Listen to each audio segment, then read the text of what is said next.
आज के इस वीडियो में हम एक अमेंडमेंट के बारे में डिस्कस करने वाले हैं जो कि जल्द ही एप्लीकेबल हो जाएगा और उसका फाइनेंस एक्ट जो है वो बन के आ जाएगा, तो वो मैं आप लोग के साथ यहाँ पे शेयर कर दूंगी।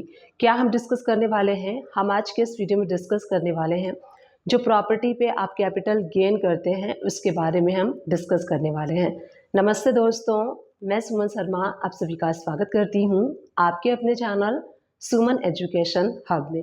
जब बजट आया था 23 जुलाई 2024, उसके बाद काफ़ी सारे चेंजेस किए गए थे।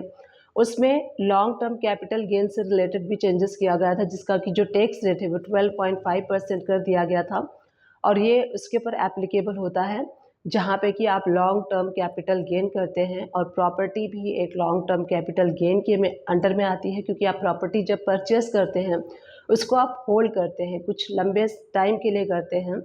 तो जब लंबे टाइम के लिए करते हैं तो लॉन्ग लॉन्ग टर्म कैपिटल के अंडर में आ जाता है और उसके ऊपर जो भी आप सेल करते हैं तो उसके ऊपर 12.5% का इम्प्लीमेंट किया गया था बजट के अंदर में। बट इस पहले क्या होता था, पहले 2001 से पहले अगर आपने प्रॉपर्टी ली है तो उसमें इंडेक्सेशन अप्लाई होता था, जिसमें कि आपको कॉस्ट इम्प्लीमेशन निकालना होता था। मान लीजिए आपने पहले प्रॉपर्टी 10 लाख की ली है और आज के डेट में 10 लाख की वैल्यू जो कॉस्ट इम्प्लीमेशन आप अप्लाई करेंगे तो उसके अकॉर्डिंग 10 लाख की वैल्यू जो है वो कम हो गई है, उसके अकॉर्डिंग आपको टैक्स पे करना होता था। बट बजट में इंडेक्सेशन को हटा दिया गया है, रिमूव कर दिया गया था और उसके बाद एलटीसीजी के अंडर में आपको 12.5% का जो है वो टैक्स अप्लाई करना होता था। बट इससे क्या हो रहा था कि काफ़ी सारे लोग को लॉस हो रहा था।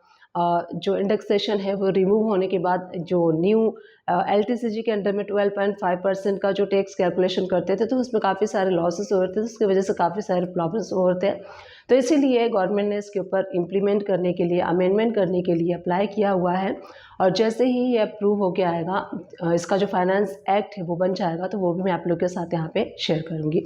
क्या होने वाला है, जैसे कि मान लीजिए आपने कोई प्रॉपर्टी, मान लीजिए एक एग्जांपल के थ्रू हम समझते हैं, जो सेक्शन है 112 वो क्या बताता है, listed share and other assets के अलावा अगर आपने कोई प्रॉपर्टी ली है तो उसमें अब आपको क्या करना है कि अब आपको बिफोर, जैसे कि आपने पहले जो लिया हुआ है प्रॉपर्टी, तो बिफोर आपको कैलकुलेट करना है, बिफोर जो बजट था उससे पहले आपको विथ इंडेक्सेशन के अकॉर्डिंग कैलकुलेट करना है।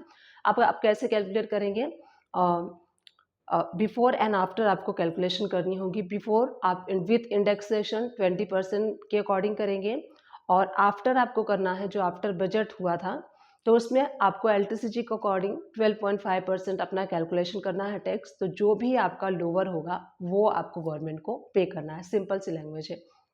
जैसे हम old regime and new regime को देखते हैं, जब आईटीआर कैलकुलेट करते हैं तो उसके अकॉर्डिंग जिसमें आपको बेनिफिट लगता है आप उसको ऑप्ट करते हैं। सेम लाइक वाइज इसमें भी आपको वैसे ही करना है। आपको कैपिटल गेन अपने प्रॉपर्टी का कैसे कैलकुलेट करना है, before budget and after budget. Before budget में आपको क्या करना है, इंडेक्सेशन को लेना है और 20% विथ इंडेक्सेशन, और आफ्टर बजट में आपको क्या करना है, अंडर एलटीसीजी 12.5% आपको कैलकुलेट करना है। इन दोनों में से जो भी आपका टैक्स लोअर होगा वो आपको पे करना है। तो चलिए एग्जांपल के थ्रू मैं यहाँ पे आपको एक्सप्लेन करती हूँ। मान लीजिए कोई ऐसा पर्सन है, मान लीजिए अंजलि है, जिन्होंने प्रॉपर्टी ली थी और अब उनको वो सेल करना चाहती हैं। तो यहाँ पे हम एक फिगर ले लेते हैं, मैं यहाँ पे सिर्फ फिगर लूँगी, परसेंटेज वाइज आप कैलकुलेट कर लीजिएगा। मान लीजिए उन्होंने 10 लाख रुपीज़ का ज़मीन लिया है 2000 में। 10 लाख रुपीज़ का उन्होंने ज़मीन लिया है, तो यहाँ पे 10 लाख रुपीज़ के ऊपर 20% के बाद जो इंडेक्सेशन है वो आपको कैलकुलेट करना है और वो जो टैक्स आएगा, और मान लीजिए कि आफ्टर बजट जो है 12.5% के अकॉर्डिंग आप कैलकुलेट करेंगे। 10 लाख रुपए का आपने ज़मीन लिया है और उसको आप सेल कर रहे हैं 2023 में, तो उसकी वैल्यू मान लीजिए कि आपने सेल किया है 50 लाख रुपीज़ का, तो आपको वहाँ पे 12.5% का जो है वो टैक्सेशन को कैलकुलेट करना है। तो जो भी टैक्सेशन आपका लोअर होगा वो आपको पे करना है। तो इससे क्या होगा कि काफ़ी सारे लोगों को ओल्ड वाले में बेनिफिट होगा, काफ़ी सारे लोगों को न्यू वाले में बेनिफिट होगा। तो आप दोनों तरीके से दोनों में कैलकुलेट करके कंपैरिजन कर सकते हैं कि किस में आपको प्रॉफिट हो रहा है, यानी कि किस में आपका जो टैक्स है वो सेव हो रहा है और किस में, न्यू में या फिर ओल्ड में, बिफोर या फिर आफ्टर किस में आपका जो टैक्स है वो सेव नहीं हो रहा है, तो आप उसको ऑप्ट कर सकते हैं, उसको आप ले सकते हैं, उसके अकॉर्डिंग कैलकुलेशन करनी है और आपको गवर्नमेंट को पे कर देना है। तो ये था न्यू अपडेशन प्रॉपर्टी पे आपको कैसे कैपिटल गेन कैलकुलेट करना है। तो बोथ वे से आप कर सकते हैं जैसे मैंने आपको बताया।